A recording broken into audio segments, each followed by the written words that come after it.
Hey, Chad. Hey, how you doing? I'm doing great. I need a knife sharpened. Let's do it. Come on over, I'll show you how to do it. Our machine bits and lathe bits are all made out of tungsten carbide, right? So HandySharp has 5 different models of the sharpeners. You can see that piece is the common piece in each one of them. So it's like 5 different handle shapes at that point. 4 out of the 5 has a V sharpener as an option. Double beveled V sharpener, 22 degree. It's a real simple way to just draw your knife through. Mainly designed for like kitchen knives, blades, broadheads, and pocket knives. So that has the V sharpener. And 2 out of the 5 here, check this out.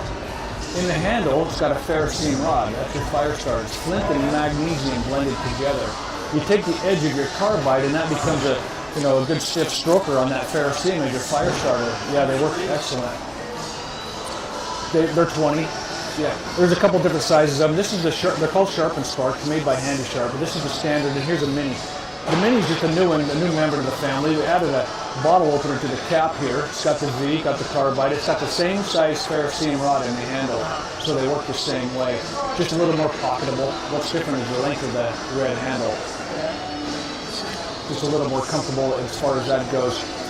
Here's a little 2 cents about V sharpeners. As good as they are, if you ever got a nick in your blade, I wouldn't suggest necessarily a V sharpener. It'll catch that nick, right, and it'll make the nick in your blade work. But if you got a nick-free blade, here's a good way to use it. Just lay the sharpener on a good firm surface like the bumper of your truck or the side of the boat or something, countertop.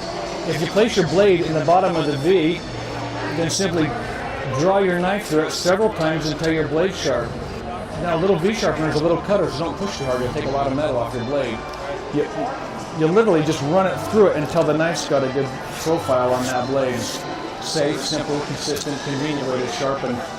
That's where you might consider a V sharpener is on your double beveled non-serrated blade types. But you can freehand sharpen all your blades by using that carbide. In that way, you just bring the sharpener to it and get on that blade. We can take a look at one of your knives there if you want and just show you how that sharpener might work on your blade. Well, this one's got a good edge on it as it is right now. Oh yeah, that's true. You got yours. This one's just a braided. Yeah, it does. What you'll notice about serrated blades is typically they'll be beveled on one side and flat on the back. Right? So you're basically just a series of peaks and valleys. You find that in your steak knives, bread knives, frozen food knives, and that sort of thing. So you can just choose any one of those sharpeners. You're going to use the edge or the corner of that carbide.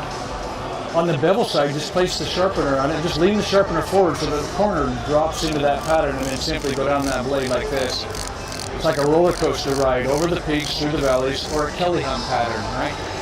Sometimes when they're deep and rowdy like this, you can hold the knife and the sharpener just a little bit differently. If you overlap your thumbs and make a little hinge point out of it, then you can be a little more aggressive and intentional about taking the carbide and putting it right down along the bevel in between the points. Do a little rotation right down in the valley and work your way down that blade. I just gave you an example of that. You can do that more times with a little more pressure if you need to, and then blend all the tips like we started out with the conversation. Sharpen it. It'll create a little burr on the back side. All you want to do on the back side is just give it a few passes flat on the back until the burr's off. Right, yeah. You want to put a chisel point back on that blade, and that'd be the way to do that. That way you can put a good edge back on your knife, right? For the rest of that blade, you can just take your thumb, stick it in the laceration so you kind of plug the hole, so to speak, angle your knife so that you can see the reflection or the shine on the bevel, then bring the sharpener to it and go down that part of the blade.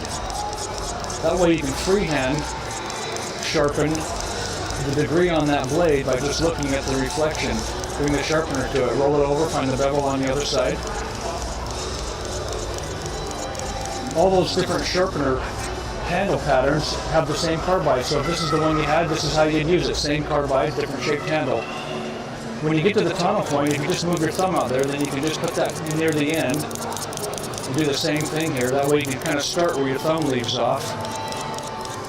Now even if you counted the number of strokes, you could be off a little bit with your pressure. So once you've sharpened both sides of your blade, it's a good idea to just check both sides of your knife. And a way to do it is just to simply drag your thumb lightly across the edge. If you use 2 thumbs rather than pushing and pulling, you get a little different sensation. So if you check your edge for sharpness, once it feels good and even or balanced, in other words, if it doesn't, if you ever do this and it feels dull on one side and sharp on the other, the dull side would simply mean that you've over sharpened it some when you're starting to roll the burr or the curl over.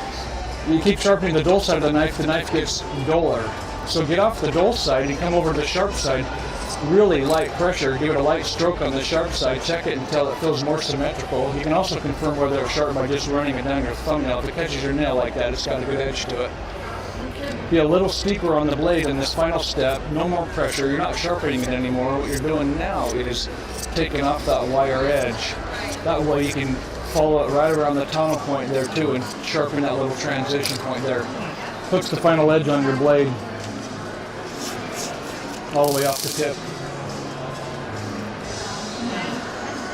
Yeah, hard, durable, non-porous tungsten carbide, doesn't corrode, doesn't clog, doesn't wear. When you use it on your ferrocerium rods, doesn't wear them out. Yeah, ferrocerium rods are rated for like 10,000 strokes. There's a lot of life to those.